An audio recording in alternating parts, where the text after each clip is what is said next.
The region itself stretches from Syria and Palestine in the east via the landmass of Turkey today, which is known in ancient times as Asia Minor, but more correctly in local languages as Anatolia. In Roman times it was known as Asia. It was the province of Asia, and which was the Latin name of the most eastern province of the Roman Empire. And its capital was at Ephesus.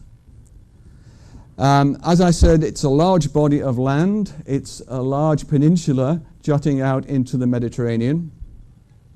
And it makes up what is today most of modern Turkey. Due to centuries of, in fact ages rather than centuries, of movement of populations, the people of this region are in fact more polyglot than at first one might appreciate. These are two schoolgirls from a village in central Anatolia today. One on the left, you see, has very light blue eyes, betraying perhaps a European ancestry. The other one has brown eyes, indicating perhaps an ancestry further to the east and the south. This photograph is taken where you were yesterday and today, earlier on, in Rhodes.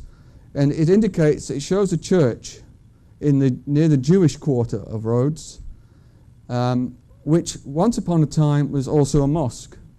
And today it's a church again, showing the kind of changes this region has gone through. Istanbul and Turkey, therefore, and Rhodes represents, this whole area represents a kind of crossroads or bridge. The region, historically speaking, has been of great significance in world history. The theatre here at Ephesus on the coast of the Aegean was mentioned in the Bible, of course, in the New Testament of the Christian Bible, Acts 19, during the journey of St. Paul. Such past remains, of course, continue to fascinate the visitor. So let's go back as far as we can to very early times, metaphorically speaking, taking this straight road like this one which bisects Anatolia, modern Turkey. This is a Roman road, in fact. We'll take this road metaphorically, going back initially over 8,000 years.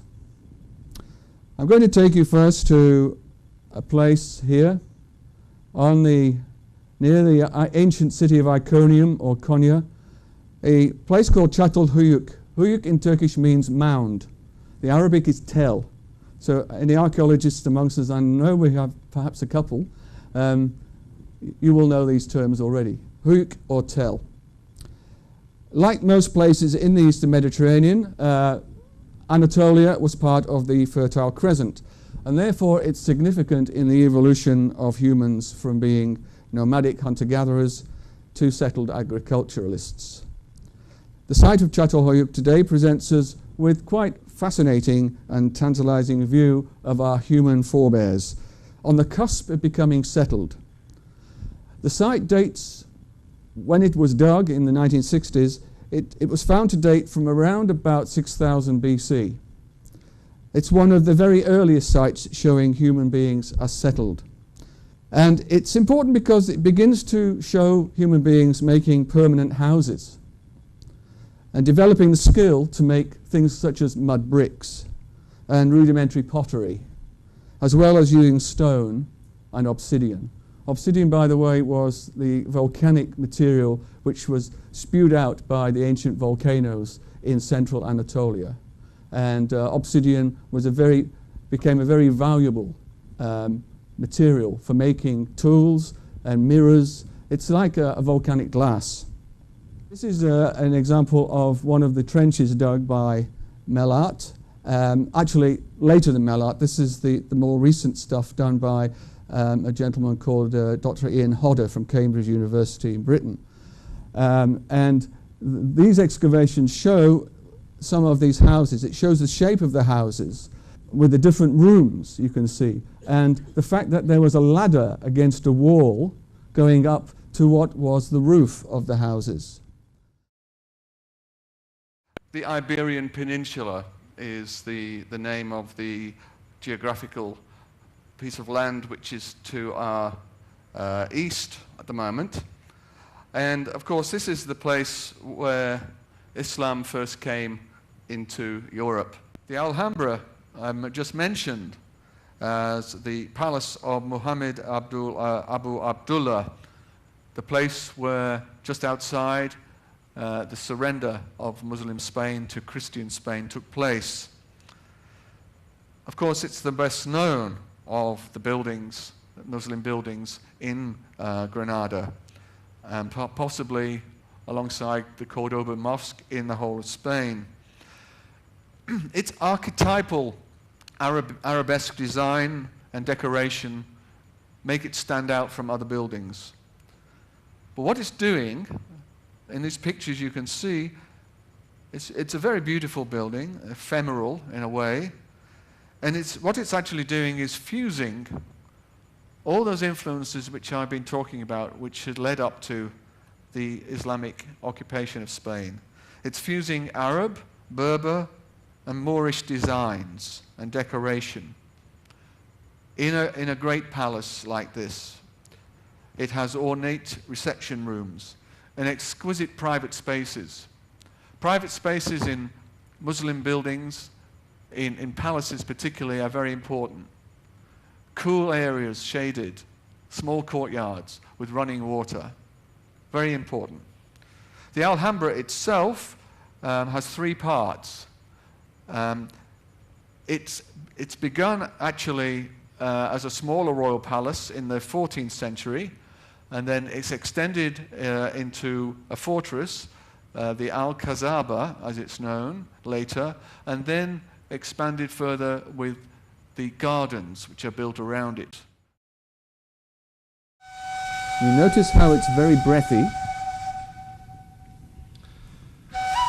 and hearing the breath is important because the breath is the symbol of life, the life's energy. So the hearing of the breath with the flute is very important in dervish music. They say when they break the reed from the river banks, you can hear the exhalation of air from inside the reed.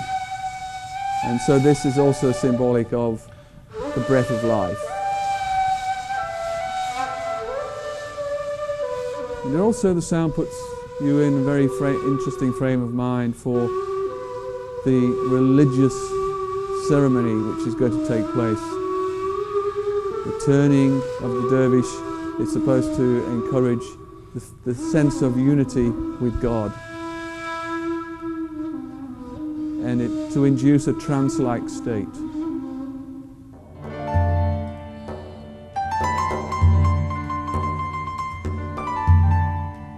That's a modern film,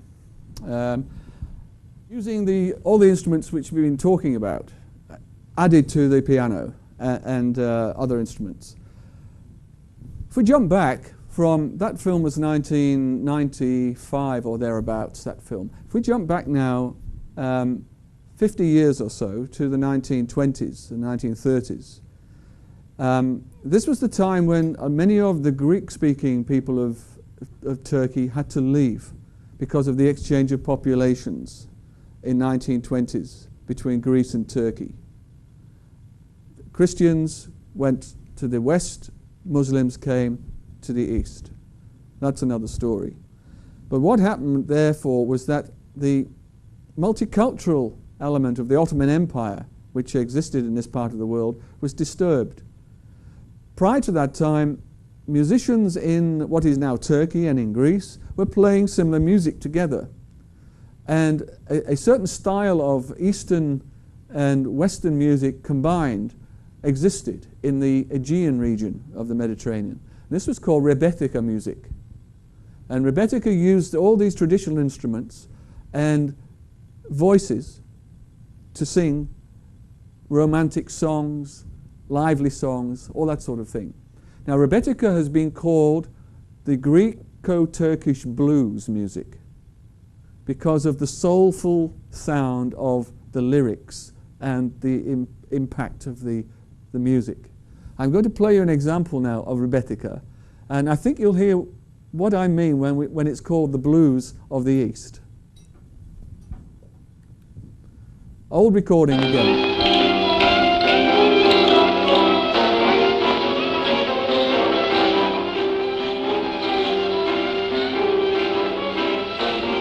1930s recording.